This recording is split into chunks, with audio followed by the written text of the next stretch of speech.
जाने क्या है कीमोथेरेपी। कीमोथेरेपी ड्रग्स वो दवाएं हैं जिनका प्रयोग कैंसर के सेल्स को खत्म करने के लिए किया जाता है। इनसे ट्यूमर सिकुड़ जाते हैं और कैंसर फैलने भी नहीं पाता है। इन ड्रग्स को एंटी कैंसर ड्रग्स या कीमोथेरेपिक एजेंट भी कहते हैं। आज बाजार में लगभग 80 एंटी कैंसर ड्रग्स हैं और इनमें से बहुतों पर शोध किया जा चुका है। हर प्रकार का ड्रग्स दूसरे से थोड़े अलग तरीके से काम करता है। सामान्यतः सभी ड्रग्स कैंसर के सेल्स को खत्म करने का काम करते हैं या कैंसर के सेल्स को बढ़ने से रोकते हैं। कैंसर के सेल्स को खत्म करने के लिए कीमोथेरेपी भी एक अच्छा तरीका है। कीमोथेरेपी कैंसर के सेल्स को शरीर के दूसरे भाग में नहीं फैलने देता, जैसे कि हड्डियों में, लीवर में या दिमाग में। Cancer chemotherapy anti cancer drugs बहुत से अलग अलग सम्मेलन के साथ आते हैं और ऑन्कोलॉजिस्ट नामक विशेषज्ञ इनसे अलग अलग तरीके से चिकित्सा करते हैं। कैंसर के सेल्स अलग अलग तरीके से बढ़ते हैं,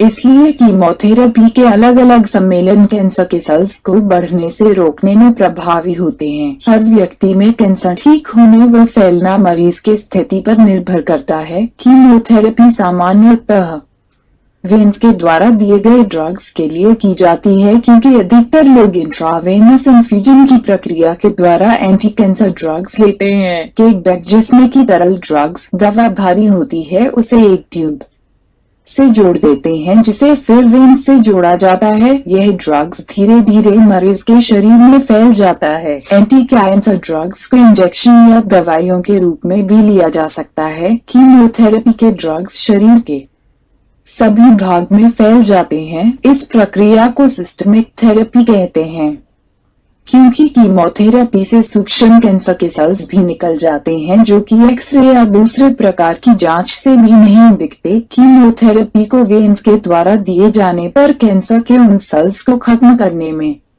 आसानी होती है जो कि कैंसर के मूल स्थान से फैल चुके होते हैं। दिमाग की बनावट के कारण और जांच के दौरान ऐसा जरूरी नहीं है कि कीमोथेरेपी सभी टिश्यूज तक पहुंच जाए। जल्दी इस्तेमाल किए गए चिकित्सा के कार्यक्रम के लिए कैंसर के सेल्स को खत्म करने की प्रक्रिया में दो जगह का खास ख्याल रखना होता है, टेस्टिस और दिमाग, क्योंकि इन पर कीमोथेरेपी ड्रग्स बहुत कम स्तर पर प्रभावित होता है। इन जगहों पर कैंसर की चिकित्सा के लिए दूसरी तकनीक के इस्तेमाल की जरूरत होती है। दुर्भाग्यवश कैंसर कीमोथेरेपी के एजेंट कैंसर के सेल्स के लिए निश्चित नहीं होते हैं। इसका अर्थ है कि ये एंटी कैंसर ड्रग्स एक कैंसर सेल्स से ज्यादा सेल्स को प्रभावित करते हैं। इससे सामान्य स्वस्थ सेल्स की भी क्षति होती है, मुख्यतः वो सेल्स जो कि मुंह की लाइनिंग बनाते हैं, पाचन तंत्र के किनारे बनाते हैं, बोन मैरो के अंदर रक्त के सेल्स बनाते हैं और बालों के फॉलिकल्स को भी प्रभावित करते हैं। इसी कारण से जिन मरीजों की कीमोथेरेपी की जाती है उनके मुंह में घाव, पेट में परेशानी,